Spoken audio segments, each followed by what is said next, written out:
je m'appelle Johan.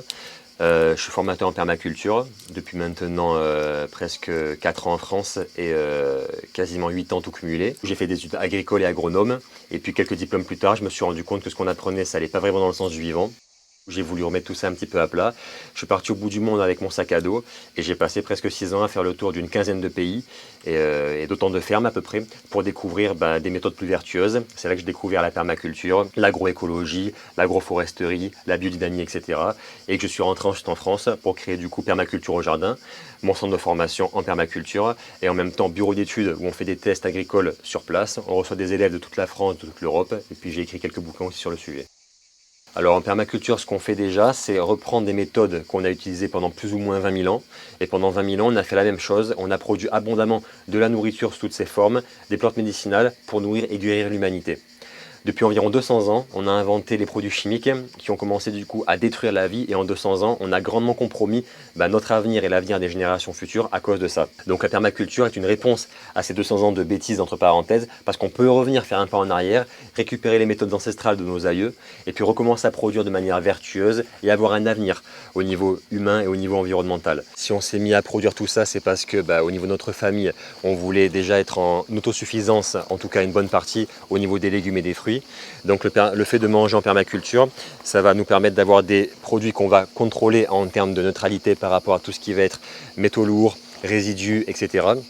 Vu qu'on a un sol qui est sain, sans traces de pesticides, sans traces médicamenteuses, etc.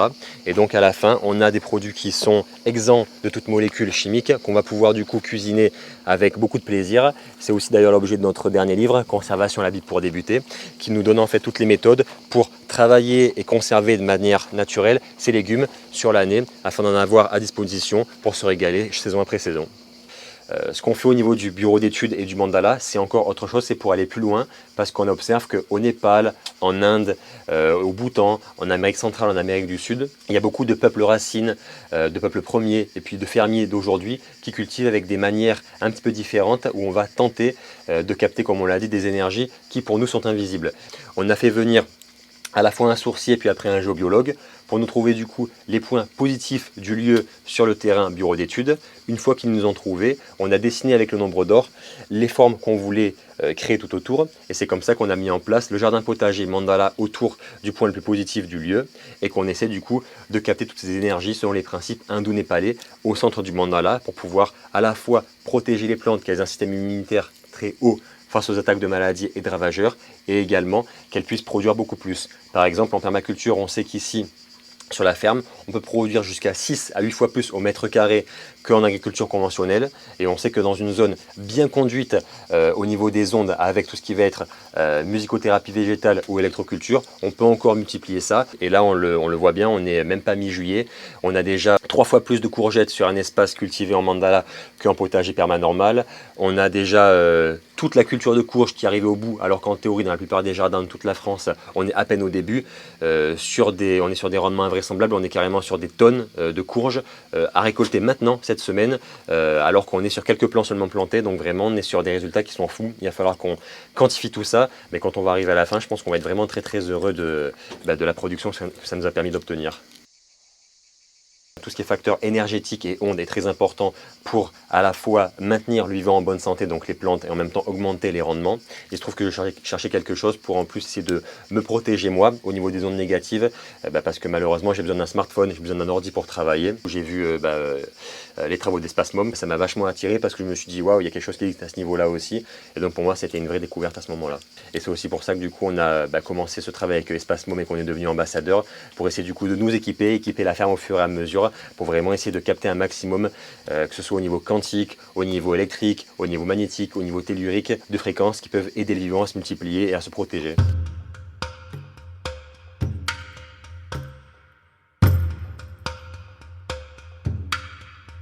En permaculture, on considère qu'on a une fleur, qu'on appelle la fleur permaculturelle, et chaque pétale correspond à un pan de la vie des êtres humains.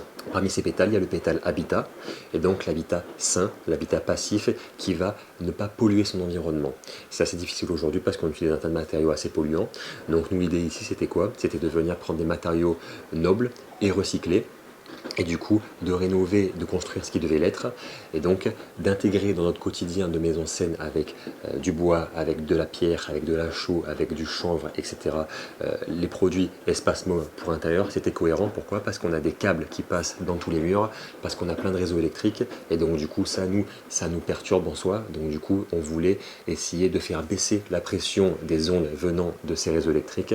On a mis sur la partie ancienne de la maison, qui est encore en cours de rénovation, le correcteur de réseau électrique, mais dans la partie nouvelle, le cube qu'on a juste là, et qui du coup est vraiment au centre pour le coup de la maison, entre la cuisine, la pièce à livrer et les chambres, et du coup au quotidien on tourne autour du cube, et pour moi, vu que c'est quelque chose qui rayonne sur plusieurs dizaines de mètres, ça va faire vraiment la jonction entre la maison saine, la maison passive, et le potager perma, avec notre oasis végétale tout autour de la maison. Voilà. Ce qu'on voit à côté juste là, ça s'appelle un hang ou un drum bass, et en fait c'est un instrument qui nous permet de générer des fréquences sonores assez douces